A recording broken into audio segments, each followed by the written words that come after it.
Welcome to the President's Diary, where we take a look at His Excellency Dr. Muhammad Irfan Ali's week of activities.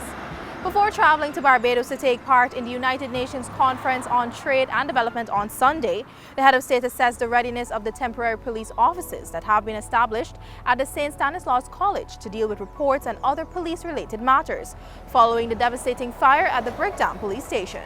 Later in the day, His Excellency and a team of government officials were given a Guard of Honor welcome by the Barbados Defence Force upon their arrival at the Grant Lee Adams International Airport. The head of state was accompanied by Minister of Tourism, Industry and Commerce, Unij Waldron, Minister within the Office of the Prime Minister, Kwame McCoy, and Minister within the Ministry of Public Works, Deodat Indar, as he took part in the United Nations Conference on Trade and Development. On Monday, President Ali said in order for regional food security and resilience to be achieved, governments must think about transforming their food systems. The head of state, who is also lead head of government with responsibility for agriculture in the CARICOM Kwesi cabinet, made this disclosure in his keynote address to Caribbean Week of Agriculture 2021. We must reform our food systems in order to respond to these challenges and seize the opportunities that will arise from the demand for more food. Food security also is central to attainment of many of the Sustainable Development Goals. If the region is to avoid being deterred from attaining the SDGs, it must transform its food systems to ensure greater food security. President Ali reminded that the world's population is increasing and that by 2040 there will be an additional 1.5 billion mouths to feed, inevitably translating to higher demand for food. The president said anticipated circumstances can pose as a challenge for the Caribbean to feed its people, but on that same token, he emphasized that the moment also presents an economic opportunity to help feed the world. The Caribbean has the resources to ensure greater regional food security. It remains a travesty that our region, blessed with arable lands, abundant freshwater supplies, and skilled agricultural workers, imports more than $5 billion annually in food. We have the means to slash our regional food import bill, produce more of the food we consume, and in the process, generate sustainable livelihoods through agriculture. In acknowledging that the shocks of climate change can imperil food supply, Dr. Ali underpinned the reasoning for the Caribbean to become more food secure.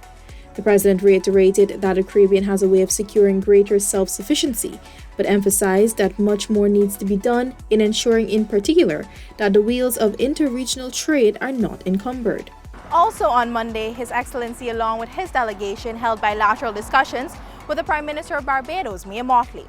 Both President Ali and Prime Minister Mottley alluded to their desire for a new paradigm in the relations between Guyana and Barbados that would allow the peoples of both countries to benefit from an expanded program of cooperation. They expressed a determination to succeed with a model for the region built on enhanced trust and cutting through bureaucracy to achieve their objectives within the shortest possible time for implementation. Several initiatives were discussed to advance cooperation and investment in the areas of agriculture and fisheries, oil and gas, mining, forestry, tourism, the hospitality industry, transportation, housing, and water resources. President Ali Tuesday stated that the inaugural Caribbean AgTech Investment Summit is extremely useful in highlighting the region's effort in promoting the transformation of food production and advancement of agriculture. As this summit, emphasis is being placed on investment opportunities in the high-tech agriculture and high-tech agro-processing sectors for medium to long-term investment projects. The AgTech focus has several implications for the region as it seeks to significantly reduce the large regional food import bill, upscale agricultural production, and improve the sector's competitiveness. As the region gears up to expand its agriculture to include large-scale cultivation and processing, technology-based solutions will take on an increasingly central role. Dr. Ali spoke about vaccination polarization and ways of fixing the development pathway during the 15th United Nations Conference on Trade and Development World Leaders Summit Dialogue 3, hosted Tuesday morning. The world cannot be recovering when the developed country would have achieved more than 80% vaccination rate and the less developing countries are below 3%. The world is not recovering It is the developed countries that are recovering. And unless there is a push for greater isolation now, and we're seeing that coming, because part of the recovery effort is to differentiate vaccination, differentiate those countries that are vaccinated from those who are not, and then restrictions to travel and the movement of people are coming into effect. The dialogue, which focused on key issues such as international cooperation and multilateralism, was held under the theme, Building a More Prosperous Development Path, matching the scale of the moment. The head of state met with distinguished Guyanese diplomat and former Secretary General of the Commonwealth, Sir Sridhat Ramphal, at his home in Barbados on Wednesday.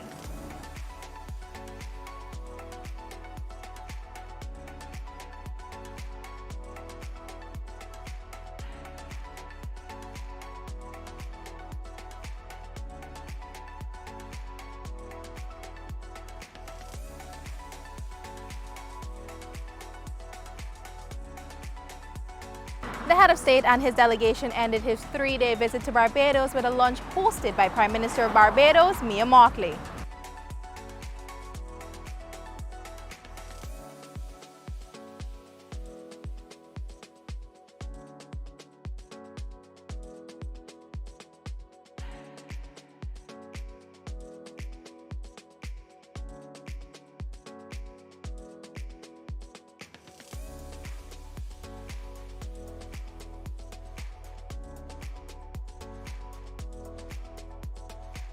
On Wednesday afternoon, His Excellency implored new graduates of his alma mater, St. Stanislaus College, to position themselves to be part of the solutions and to be versatile in their pursuits in life. The transformation has to be at the personal level, our outlook, our thinking. It's a big move, moving from science to the other aspect of life. It's a big step, it's a huge step. It would require personal adjustment, our thinking process, the way we conceive things, the way we analyze things. It all changes very quickly. And we have to be prepared to deal with that. President Ali appealed to the graduates to step forward into adulthood with a strong mind and commitment to task, while being versatile in their undertaking, since the working world often calls for adaptability. That is the foundation that will enable you to pass through this phase. If you deviate from that foundation, if you step aside from that foundation, you'll be doing yourselves and this great institution a great injustice. The time has come for you to move from a theoretical journey to a practical journey, from fixture designed by textbooks to adaptability. That is the movement and the transformation that will take place. President Ali on Thursday extended greetings to all Guyanese, especially those in the Hindu community, as they commence the celebration of Navratri, the auspicious 9-day period of fasting and worshipping of the goddess Durga. On Thursday afternoon, the president met with a group of American businessmen at his office on Shiv Chandra Paul Drive. The head of state was joined by Vice President Dr. Bharat Jagdeo and Minister of Foreign Affairs and International Cooperation, Hugh Todd. The businessmen Lufti Hassan, George Awasu, John Hauser, Ken Jackson, Zafar Tahir, and Saeed Hassan visited Guyana to explore investment opportunities. The meeting comes on the heels of Guyana's impressive presentation at the Oil and Technology Conference in Texas last month. Vice President Jagdeo led Guyana's delegation at the conference. Then on Friday, Dr. Ali emphasized that protecting the Amazon rainforest is vital to the future of the planet and reaffirmed Guyana's commitment to the Leticia Pact and its goals and objectives. The protection of our rainforests is vital to our future and that of the planet. We have an obligation to support regional environmental cooperation aimed at protecting our precious natural capital and responding collectively to natural disasters which have regional impact. President Ali urged the summit to continue acting collectively in the face of threats that can harm the countries and the development of their citizens, as each country has an obligation to protect its respective rainforests for its citizens and for the global population due to the Amazon country's oxygen generating capabilities. Our region stands at the crossroads. We are still facing the direct consequences of the COVID-19 pandemic, while attempting a robust recovery from its effect. Our region has been making efforts to intensify regional cooperation so that never again will we find ourselves in a situation in which over-dependence on the developed world for solutions to major global crises leaves us vulnerable and exposed. This has been the President's Diary, where we took a look at His Excellency Dr. Mohammad Irfan Ali's week of activities. Thanks for watching. Join us again next week.